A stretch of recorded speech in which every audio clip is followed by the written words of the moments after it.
Dear student, देखिए आज का जो हमारा न्यू टॉपिक है वो है एक्सक्लेमेटरी सेंटेंस। एक्सक्लेमेटरी सेंटेंस किसे कहते हैं, आखिर इनकी डेफिनेशन क्या होती है, और डायरेक्ट से इनडायरेक्ट में जब हम इनका यूज करते हैं तो रिपोर्टेड स्पीच में आखिर ये किस तरीके से आते हैं जिससे कि हम सेंटेंस को पहचान सके। हाँ भी ये मतलब एक प्रकार से एक्सक्लेमेटरी सेंटेंस है। इनका यूज हम इनडायरेक्ट में कैसे करेंगे और इनडायरेक्ट में इनका यूज करेंगे तब इनके रूल्स क्या होंगे, वो सब बात आज की वीडियो में हम जानेंगे। यदि आप वीडियो देख रहे हैं तो वीडियो को लाइक करें, और चैनल है हमारा TS स्टडी 21, इस चैनल को मतलब अधिक से अधिक स्टूडेंट सब्सक्राइब करें और वीडियो में मेरे साथ अंत तक बने रहें।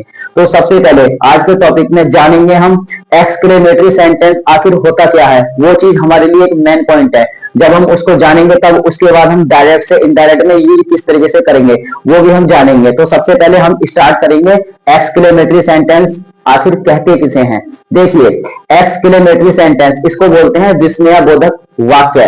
विस्मयबोधक वाक्य क्या होता है? देखो, विस्मयबोधक वाक्य वो होता है जैसे कि मतलब हमारे खुद के हृदय से, मतलब जो भी इंसान होता है, पर्सन होता है, उसके हृदय से कोई भी ऐसी बात निकले जिससे कि उसे कष्ट, दुख, अफसोस या फिर मतलब एक प्रकार से करुणा या फिर मतलब एक प्रकार से निराशा, घृणा या फिर तिरस्कार की फीलिंग्स निकले। देखिए, सेंटेंस जो है हमारा मतलब एक्सक्लेमेटरी, उसकी डेफिनेशन किस तरीके से लिखी हुई है, बिल्कुल मुद्दे के साथ क्लियर रूप में लिखी हुई है। देखिए, ये इन वाक्यों से निम्न भाव प्रकट होते हैं। मतलब ये एक प्रकार के सेंटेंसेस होते हैं जिनमें हमारे हृदय की फीलिंग्स निकल के आती है, चाहे वो खुशी की फीलिंग्स हो या फिर मतलब दुखी की फीलिंग्स हो या फिर किसी भी बात को मतलब घृणा से देखे जाए, मतलब किसी भी बात को घृणा से देखें, इस तरीके की फीलिंग्स वगैरह हो, तब उसे हम एक्सक्लेमेटरी सेंटेंस कहते हैं। आप डिटेल में जानिए आखिर एक्सक्लेमेटरी सेंटेंस कहते किसे हैं। देखिए, एक्सक्लेमेटरी सेंटेंस उन सेंटेंस को कहते हैं, एक्सक्लेमेटरी सेंटेंस विस्मयादिबोधक वाक्य वो वे वाक्य होते हैं जिनमें मतलब गहन हर्ष, मतलब ज्यादा ही खुशी या फिर मतलब खुशी, एक प्रकार से शोक, शोक का मतलब होता है दुख, जैसे किसी के यहाँ पर डेथ हो गई या फिर किसी का बहुत ज्यादा नुकसान हो गया या फिर कोई मतलब इस तरीके से टूट गया है कि मतलब उसके बस की कष्ट झेलना नहीं है, लेकिन फिर भी वो कष्ट झेल रहा है, मतलब अत्यंत दुख, बहुत ही ज्यादा परेशान, बहुत ज्यादा अपसेट, तो उसे बोलते हैं शोक या दुख। आश्चर्य, आश्चर्य वो होता है जैसे कि मतलब हमें एक प्रकार से कोई ऐसी चीज मिल जाए जिसकी हम सिर्फ एक प्रकार से ड्रीम कर सकते हैं, मतलब एक प्रकार से हम सपने में देख सकते हैं। यदि हमें वो चीज एक साथ मिल जाए तो हमें एक प्रकार से सरप्राइज होगा, हम कुछ मतलब कह नहीं सकते कि हमें क्या कहना चाहिए क्या नहीं कहना चाहिए, एक प्रकार से हमें आश्चर्य ही होगा। इसके बाद है अफसोस। अफसोस वो होता है जैसे हमने एग्जाम में कोई क्वेश्चन किया, ठीक है, क्वेश्चन करने के साथ साथ हमें जैसे अगला क्वेश्चन मिला, उस क्वेश्चन को हम अच्छी तरीके से कर सकते हैं, बस हमें क्या है, हमें क्वेश्चन के आंसर करने के लिए एक हल्की सी हिंट्स की जरूरत होती है। हमें वो हिंट्स अगर पता है तो हम कर देंगे, यदि हमें हिंट्स नहीं पता तो हम क्या करेंगे, कुछ तुक्का मारेंगे, कुछ कैसे करेंगे, कैसे करके मतलब क्वेश्चन को इस तरीके से करेंगे कि जिस तरीके से हमें मतलब पता नहीं है। लेकिन जब हम उस एग्जाम से थोड़ा सेपरेट होंगे, अलग होंगे, जब हम उस क्वेश्चन का आंसर अपने कॉपी में या नोटबुक में देखेंगे तब हमें एक प्रकार से गिल्टी फील होगा, मतलब बहुत ज्यादा अपराध महसूस होगा, हम एक प्रकार से बहुत ज्यादा अफसोस करेंगे कि भाई ये क्वेश्चन का आंसर इस तरीके से था तो हम इस क्वेश्चन का आंसर यहाँ इस तरीके से कैसे नहीं कर पाए, मतलब बहुत ही ज्यादा अफसोस वाली चीज को मतलब एक प्रकार से रिएक्ट करने के लिए यहाँ पर एक्सक्लेमेटरी सेंटेंसेस भी आते हैं। इसके बाद आता है निराशा। हमने कितनी भी कोशिश करी, हमने बहुत सारी कोशिश करी, बहुत सारे अटेम्प्ट करे, प्रयास करे हमने, लेकिन हमें एक प्रकार से फिर भी निराशा हाथ लगे, तब वहां पर भी एक्सक्लेमेटरी सेंटेंस का यूज होता है। इसके बाद आता है घृणा या तिरस्कार। यदि हम किसी को अपने हृदय से, जैसे हम किसी को हृदय से अपने हृदय से घृणा के भाव में देखें या फिर हम उसका बार बार मतलब एक प्रकार से तिरस्कार करें, मतलब घृणा के रूप में उसको देखें, एक प्रकार से उसके सामने अपनी रिएक्शंस घृणा के अकॉर्डिंग करें, तिरस्कार करें, मतलब हर बार उसको इतनी बुरी नजर से देखें, तो मतलब एक प्रकार से हृदय से फीलिंग्स निकल कर आ रही है कि घृणा या फिर तिरस्कार, तो उसे भी हम एक्सक्लेमेटरी सेंटेंस बोलते हैं। देखिए, इसके बाद आता है क्रोध। यदि हमें कोई क्रोध आ रहा है किसी की बात को सुनकर, तो वो भी एक प्रकार से हृदय से तो आ रहा है क्रोध, तो वो भी एक प्रकार से हमें क्रोध की फीलिंग्स को शो करती है। इसके बाद प्रशंसा, शाबाशी आदि, ये सब वाक्य है मतलब हृदय से निकले हुए ये ऐसे शब्द होते हैं। कैसे वाले शब्द, मतलब गहन हर्ष, खुशी, शौक या फिर दुख, आश्चर्य, अफसोस, निराशा, घृणा, तिरस्कार, और देखो कुछ शब्द ये लिख रहे हैं, क्रोध, प्रशंसा, शाबाशी। इन वाक्यों से जो मतलब भाव निकलते हैं हृदय से, तब उन्हें हम एक्सक्लेमेटरी सेंटेंस कहते हैं। चलिए, हमने अब एक्सक्लेमेटरी सेंटेंस को जान लिया कि एक्सक्लेमेटरी सेंटेंस कहते किसे हैं। इसके बाद हम अब थोड़ा आगे बढ़ते हैं एक्सक्लेमेटरी सेंटेंस में। यदि हमारे यही शब्द मतलब जैसे ये सेंटेंस वगैरह दे रखे हैं, यदि हमें ये डायरेक्ट स्पीच में आए तो हमें वहां पर किस तरीके की मतलब एक प्रकार से जानकारी मिलेगी, आखिर हमारा यूज मतलब किस तरीके से होगा। जैसे कि हमें लगे कि हाँ भाई ये सेंटेंस डायरेक्ट में है तो यहाँ पर एक्सक्लेमेटरी सेंटेंस, तो हमने मतलब आज का टॉपिक है वो पढ़ रहे हैं, एक्सक्लेमेटरी सेंटेंस है वो टॉपिक चल रहा है, लेकिन ऐसे कैसे पता लगेगा कि ये एक्सक्लेमेटरी सेंटेंस है, वो भी जानेंगे। देखिए सबसे पहले एक्सक्लेमेटरी सेंटेंस में ये चिन्ह होता है विस्मयादि बोधक चिन्ह, मतलब एक्सक्लेमेटरी मार्क, एक्सक्लेमेटरी मार्क का रिएक्शन होता है, मतलब ये चिन्ह होता है। देखिए सबसे पहले हमें क्या करना है, सबसे पहले हमें जानना है कि ये सेंटेंसेस वगैरह बनाने के लिए आखिर सबसे पहले हमारी स्टार्टिंग कहां से होगी। देखिए एक होती है हमारी रिपोर्टिंग वर्ब, एक होती है रिपोर्टेड स्पीच। रिपोर्टेड स्पीच में देखो रिपोर्टिंग वर्ब में तो वही आएगा जो शुरू से आता आ रहा है, रवि सैड टू मी, या फिर ही सैड, या फिर मतलब क्या नाम है ही सैड टू मी, ये सेंटेंसेस वगैरह आते हैं। लेकिन उसके बाद कॉमा इन्वर्टेड कॉमा आता है, कॉमा इन्वर्टेड कॉमा के बाद कुछ ऐसे शब्द आते हैं निकलकर जिनसे हमें पता लग जाता है कि हाँ भाई ये वाले मतलब जो चिन्ह है, ये वाले जो मतलब इंपोर्टेंट वर्ड्स हैं वो एक्सक्लेमेटरी सेंटेंस के हैं। तो देखिए वो चिन्ह वो मतलब ऐसे वर्ड्स जो मतलब एक्सक्लेमेटरी सेंटेंस में आते हैं वो क्या वर्ड्स होते हैं। देखिए आपको रिपोर्टेड स्पीच में या तो मिलेगा सबसे पहले एलास, या मिलेगा हुर्रा, या मिलेगा ग्रेवो, या फिर मिलेगा हाउ या भाड। ये शब्द अगर हमें आ जाते हैं तब रिपोर्टिंग वर्ब हमारी सैड या फिर सैड टू, उनको हमें किस तरीके से चेंज करना है वो चीज यहाँ पर नोट करने वाली है। देखिए यदि हमें सेंटेंस में एलास आए, एलास आने पर एलास का मतलब होता है दुख या फिर एक प्रकार से शोक। अब यहाँ पर ऐसे शब्द आए हैं जो ये मतलब जो एक्सक्लेमेटरी सेंटेंस में जो वर्ड आए हैं वो यहाँ पर एक प्रकार से रिएक्ट करेंगे, मतलब एक प्रकार से फीलिंग्स को बयां करेंगे। तो देखिए एक्सक्लेम्ड विद सोरो जिसे बोलते हैं दुख, एक प्रकार से दुख में रिएक्ट होगा। इसके बाद आता है हुर्रा, आने पर एक्सक्लेम्ड विद जॉय, यहाँ पर एक प्रकार से खुशी के लिए आएगा। अब देखिए यहाँ पर अब हम जानेंगे, देखो इसके बाद नेक्स्ट ब्रेवो, ब्रेवो आता है कब आता है ब्रेवो, ब्रेवो जब आता है जब हम किसी की प्रशंसा के काबिल हैं, जब हमें कोई सराहना करे या फिर हमारे मतलब काम पर जो हमारा वर्क होता है उस पर हमें क्या करे, मतलब एक प्रकार से तालियां बजाए, इस तरीके से तालियां बजाए, या फिर हमारी कमर थपथपाए, थपथपी दे कंधे पर कि हाँ भाई तुमने ये वाला काम ऐसा कराए कि मतलब I am very proud of you. तो ये सेंटेंसेस जो होते हैं वो प्रशंसा को रिएक्ट करते हैं। इसके बाद आता है हाउ या भाट, आने पर एक्सक्लेम्ड, देखो एक्सक्लेम्ड भी कर सकते हैं या फिर एक्सक्लेम्ड विद सरप्राइज या जॉय। यहाँ पर एक प्रकार से सेंटेंसेस को देखेंगे उसके मतलब सेंसेस के अकॉर्डिंग यहाँ पर सरप्राइज या जॉय लगाएंगे। तो चलिए अब हमने ये चीज यहाँ पर जान ली। अब देखो एक चीज और बताता हूं मैं आपको, यहाँ पर एक मेन पॉइंट वाली बातें हैं जो हमें अच्छी तरीके से ध्यान में रखनी है। क्या है वो इंपॉर्टेंट बातें, इन्वर्टेड कॉमाज इनको हटाकर हमें दैट लगाना है और फिर वाक्य हमारा असर्टिव सेंटेंस में बनेगा। असर्टिव सेंटेंस मतलब साधारण वाक्य में बनेगा। जैसे हमने इंटरोगेटिव सेंटेंस के जो सेंटेंसेस आते हैं मतलब क्वेश्चन वर्ड वाले, उनमें मतलब हेल्पिंग वर्ब स्टार्टिंग में आती है, फिर उसके बाद क्या नाम है मतलब क्वेश्चन वर्ड आ जाते हैं। तो ऐसे सेंटेंसेज में जो हेल्पिंग वर्ब आती है उसमें इफ या वेदर का यूज करते हैं। क्वेश्चन वर्ड आते हैं तो उनमें क्या करते हैं, क्वेश्चन वर्ड को ही कंजक्शंस के रूप में यूज करते हैं।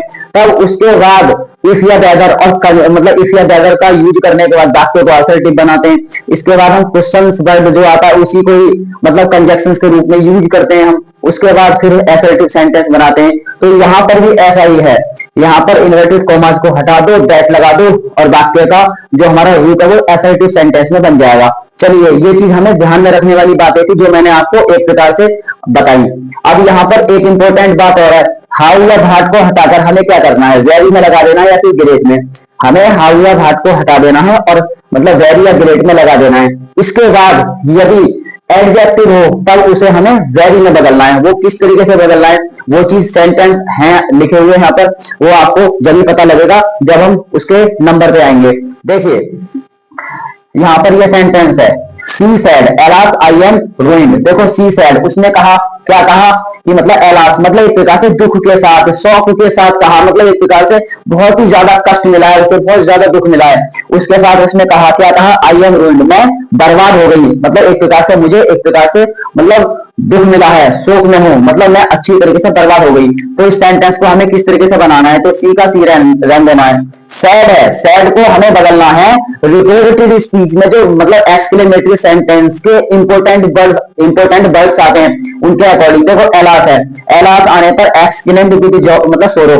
यहाँ पर रिपोर्टिंग वर्ब में यदि सेंटेंस में हमारा आ जाता है एलास हुर्रे या फिर मतलब व्हाट ए हाउ, ऐसे सेंटेंसेस में मतलब रिपोर्टिंग वर्ब के बाद रिपोर्टेड स्पीच में एक्सक्लेमेटरी सेंटेंस के कॉमा इन्वर्टेड कॉमास के बाद ऐसे शब्द का अगर यूज होता है, तब यहाँ पर इनडायरेक्ट में जब हम इनको बनाते हैं तब हम एक प्रकार से इनका क्या करते हैं, एक्सप्लेन करते हैं, डिस्क्राइब करते हैं, वर्णन करते हैं। तो यहाँ पर एक्सक्लेम्ड भी सोरो आ जाएगा, तो सी एक्सक्लेम्ड।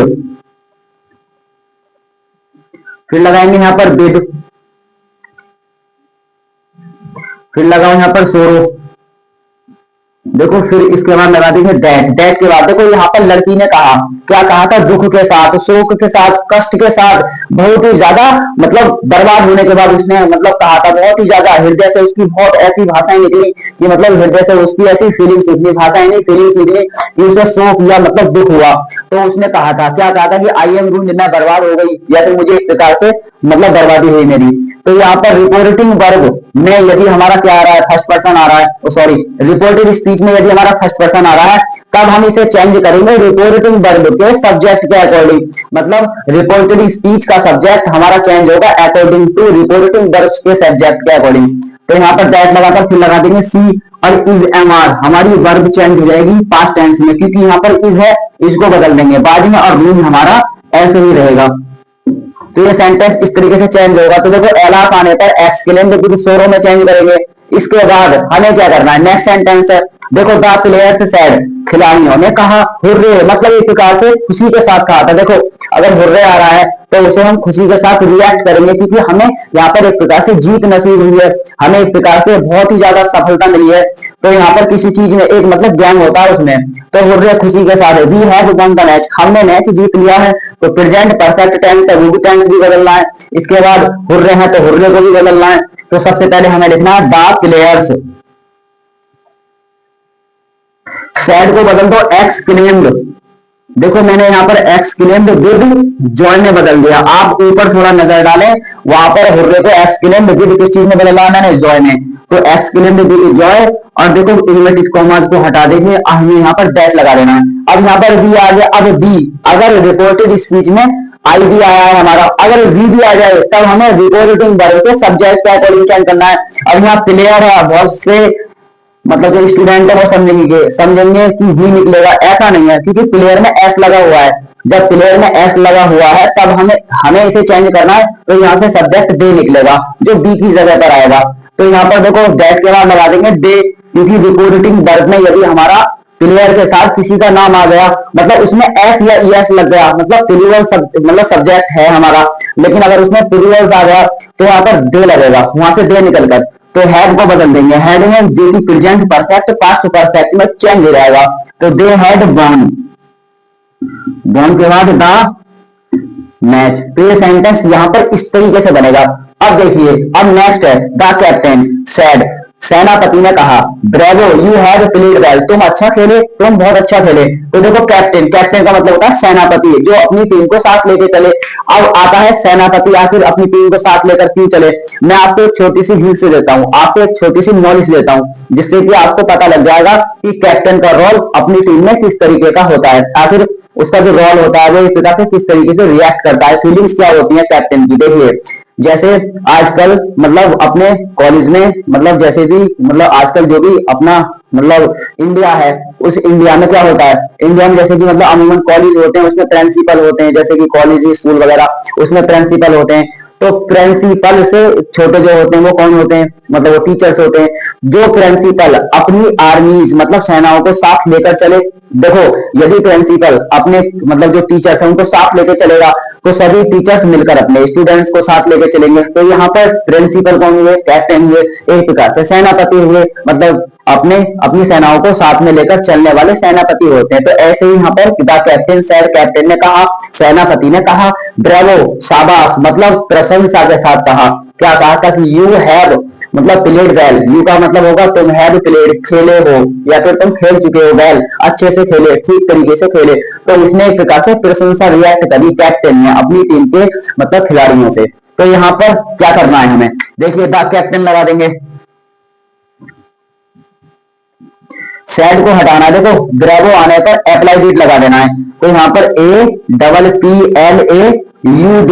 अप्लाइड, अप्लाइड का मतलब जानते किसे बोलते हैं, देखिए अप्लाइड, इसके बाद पहले हमें नी लगाना है, देखिए अप्लाइड नी के बाद लगा दो, हमें लगाना है यहाँ पर सेम, देखिए द कैप्टन अप्लाइड, ठीक है, नी सेम, सेम के बाद लगा देंगे दैट।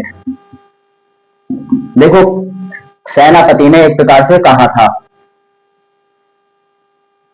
मी मतलब सेम कहते हुए कहा था, मतलब एक प्रकार से मतलब कहा था। देखो यहाँ पर, अब यहाँ पर एक प्रकार से क्या चीज छिपी हुई है, कैप्टन के बाद यदि कोई चीज छिपी हुई है यहाँ पर यू आ रहा है, तो यहाँ पर हम क्या करेंगे, यहाँ पर हमें एक प्रकार से भैया मी मान लेना है। मैंने आपको लास्ट वीडियो में कराया था प्रोनाउंस चेंजिंग, वहां पर मैंने आपको बताया था, क्या बताया था, यदि रिपोर्टिंग वर्ब के बाद मतलब सैड या सैड के बाद अगर कोई ऑब्जेक्ट नहीं आता तो तब हम अपनी सुविधा के अकॉर्डिंग, तब हम अपनी कन्वर्सेशन के अकॉर्डिंग मी हिम हर वगैरह मान लेते हैं इनमें से, फिर इन्हीं के अकॉर्डिंग हमें यहाँ पर क्या नाम है उसी का सब्जेक्ट बनाकर यू को स्थानांतर कर देना है। क्योंकि यहाँ पर भी रिपोर्टेड स्पीच में यदि हमारा सेकंड पर्सन का यू आता है तब उसे हमें चेंज करना है रिपोर्टिंग वर्ब के ऑब्जेक्ट के अकॉर्डिंग।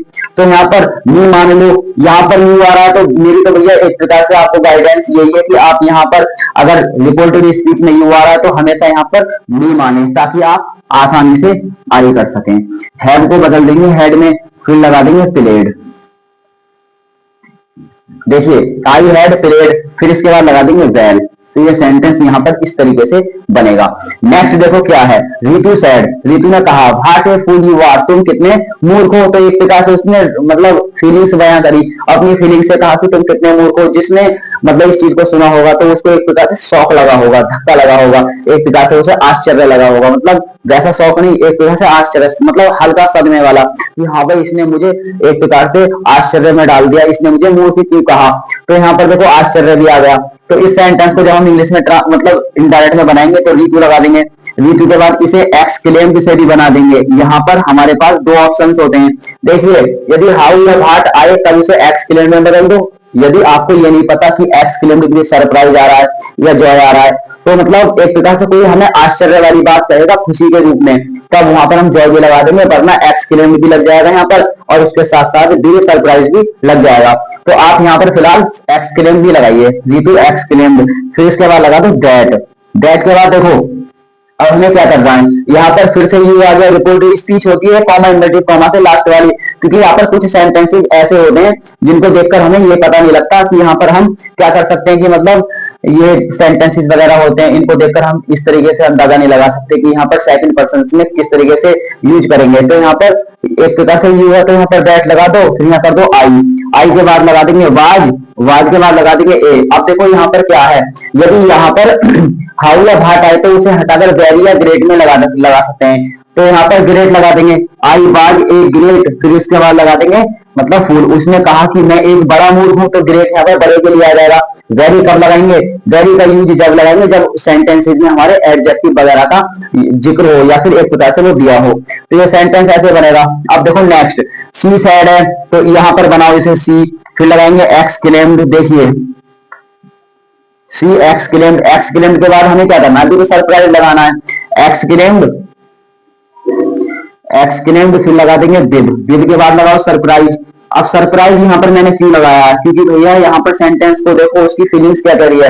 सी सैड, उसने कहा, क्या कहा, हाउ फैट यू आर, तुम कितने मोटे हो। मतलब यहाँ पर एक प्रकार से उसे आश्चर्य में डाल दिया कि तुम कितने मोटे हो, चाहे वो भले से कैसा हो। यदि हम किसी को ये बोले कि भाई तुम कितने कमजोर हो, यू आर वेरी वीक, मतलब यहाँ पर व्हाट वीक यू आर, तुम कितने एक प्रकार से कमजोर हो, कितने वीक हो, तो उसे एक प्रकार से आश्चर्य होगा, चाहे वो भले से डाइट पे हो या फिर मतलब कितनी भी एक्सरसाइज वगैरह कर रहा हो या फिर कोई रोज कसरत वगैरह कर रहा हो, तो उसे एक साथ ऐसे शब्द बोलेंगे जिससे कि उसे एक प्रकार से आश्चर्य हो। तो यहाँ पर हम एक प्रकार से एक्सक्लेम्ड सरप्राइज लगाएंगे, फिर लगा देंगे यहाँ पर दैट। दैट के बाद देखो यू आर आ रहा है तो यू को फिर से यहाँ पर आई लगा दें। हमें हमेशा रिपोर्टिंग वर्ब के बाद यदि ऑब्जेक्ट नहीं दे रखा तब हमें वहां क्या करना है, मी मान लेना है। मी मान लेंगे तो यू की जगह आई कर देंगे। तो आई वाज, वाज के बाद लगा देंगे ए, फिर लगा देंगे वेरी। वेरी कब लगेगा? जब शरीर से जुड़ी हुई बात बोली जाती है कि मैं बहुत मोटा हूं, तो यहाँ पर बहुत आ जाएगा। अब यहाँ पर कोई मूर्ख के लिए बोल रहा है तो वहां पर ग्रेट आएगा। तो यहाँ पर I was a very fat, और फैट वैसे भी हमारा एडजेक्टिव है, तो I was a very fat आ जाएगा। तो ये सेंटेंस यहाँ पर इस तरीके से बनेगा। देखिए नेक्स्ट सेंटेंस है, इंपोर्टेंट सेंटेंस है, ये एग्जाम में आएगा। मतलब एक प्रकार से आते हैं ऐसे क्वेश्चन, चाहे प्री बोर्ड में या हाफरली एग्जाम में आए या फिर बोर्ड के एग्जाम में आए, आपको हर एक चीज एक मतलब टॉपिक के साथ, हर एक रूल्स के अकॉर्डिंग आपको हर एक चीज अच्छे से समझनी है। मेरा काम है आपको समझाना, और आपका काम है मेरी वीडियो को देखना। और चैनल है टीएस स्टडी 21, इस चैनल को अधिक से अधिक स्टूडेंट सब्सक्राइब करें। और जो भी आपके टॉपिक है ग्रामर में या फिर इंग्लिश में, जो भी आपकी प्रॉब्लम्स हैं, आप उनको मतलब शेयर करें, कमेंट में मतलब टॉपिक के नाम डालें, मैं आपको आपकी कमेंट्स देखूंगा। और आपको चैनल सब्सक्राइब करे बिना आपको कुछ हासिल नहीं होगा, इसलिए आपकी पढ़ाई में भी इंप्रूव होगा और आप आगे भी बढ़ेंगे। मैं चाहता हूं कि be a good person but don't waste time to prove it, एक अच्छे इंसान बने। कभी किसी की नकल करने के लिए, मतलब कभी किसी की कॉपी कर रहे हो तो उस कॉपी को नहीं करें, अपने समय को एक प्रकार से ध्यान में रखें और उसकी वैल्यू का मतलब एक प्रकार से महत्व को समझें। जो वैल्यू है मतलब महत्व है उसकी, मतलब पढ़ाई की वैल्यू जो होती है उसका मतलब एक प्रकार से ध्यान रखें। देखिए the teacher said to the boys, तो यहाँ पर द टीचर बनाओ इसे, द टीचर, फिर लगाएंगे अप्लाइडेड, अप्लाइडेड। फिर देखो यहाँ पर मैंने यहाँ पर बताया था अप्लाइडेड के बाद यहाँ कोई ऑब्जेक्ट नहीं है, तो बी मान लो यहाँ ऑब्जेक्ट है, तो क्या कर रहा है द टीचर अप्लाइडेड। अप्लाइडेड के बाद लगा देंगे द बॉयज। देखो द टीचर अप्लाइडेड द बॉयज, फिर लगा देंगे यहाँ पर सेइंग, सेइंग के बाद लगा देंगे दैट। अब यहाँ पर एक चीज आती है, ऑब्जेक्ट हमारा बॉयज है, द बॉयज, इससे हमें ऑब्जेक्ट निकालना देम। देखिए देम निकालेंगे तो हैव यू की जगह दे करेंगे, दे, फिर हैव की जगह हो जाएगा हैड। हैड के बाद लगा देंगे गॉट, गॉट के बाद लगा दो ग्रेट, ग्रेट के बाद सक्सीड। तो ये सेंटेंस यहाँ पर इस तरीके से बनेंगे। तो आई होप आपको मेरी वीडियो अच्छी लगी, तो वीडियो को लाइक करें। और भी आपके टॉपिक है, उनके टॉपिक के नाम आप कमेंट में डालें, मैं आपको टॉपिक के मतलब बारे में भी बताऊंगा, नॉलेज दूंगा। और 10th क्लास के लिए बहुत इंपॉर्टेंट चीज आपको इंग्लिश में जरूर यूट्यूब, अपने YouTube channel TS study 21 channel, इसमें भी बताऊंगा। चलिए आज के लिए फिलहाल इस वीडियो में इतना ही। जय हिंद।